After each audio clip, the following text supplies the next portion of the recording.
Okay, so this is a quick video about how to set up humidified oxygen.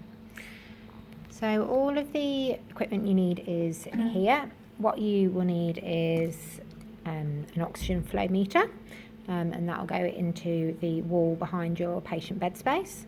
We have two types here in the trust. One with an adapter that can be removed so that you then have the correct attachment for your humidified circuit.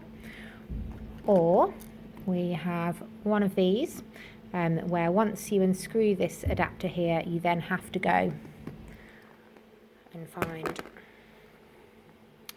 your adapter that then screws in order to get your correct attachment for your humidified oxygen.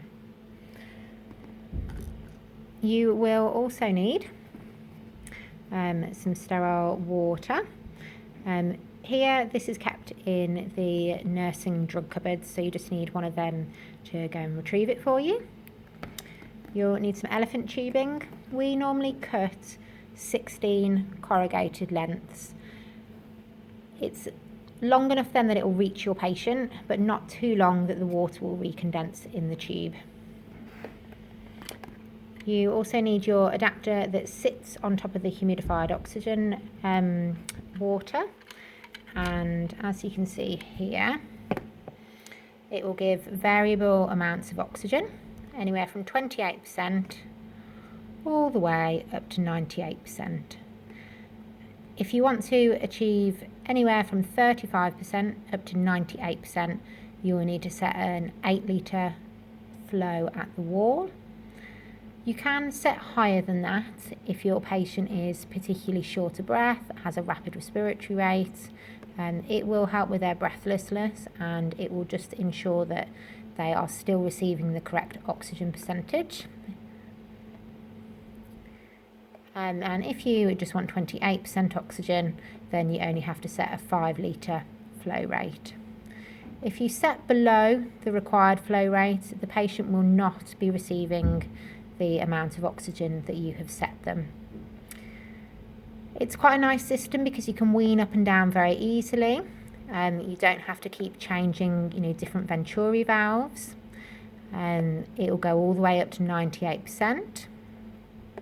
However, if you need anything less than 28%, you will either need to switch to a 24% venturi or switch to nasal specs.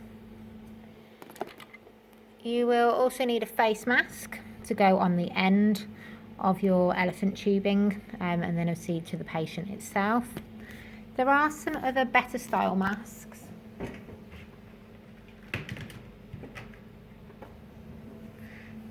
So the masks with the nice soft green edging, they fit the patient's face better. There's less of a leak of oxygen around the outside, and also the strap on these masks can go below the ears, reducing the risk of pressure sores.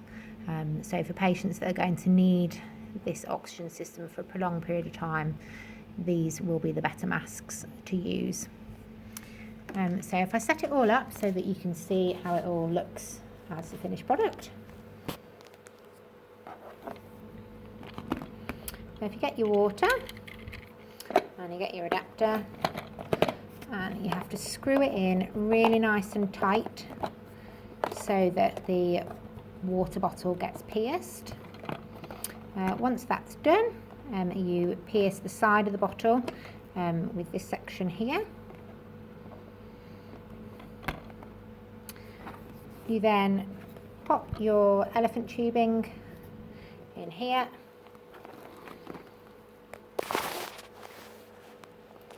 Sorry, very bad camera skills.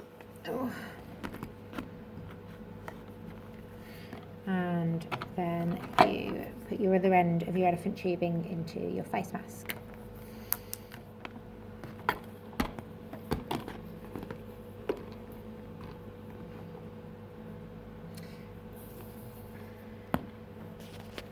So that is your finished product. You've now got a circuit from the water to your face mask, and then obviously you'd attach these two bits in together, obviously with the right adapter there, and that bit threads in to your oxygen flow meter, and then obviously you just turn the dial on your flow meter at the wall to whatever literage you need to achieve the percentage that you want. So sorry for my very bad camera skills, but hopefully that shows you how to set up a humidified circuit.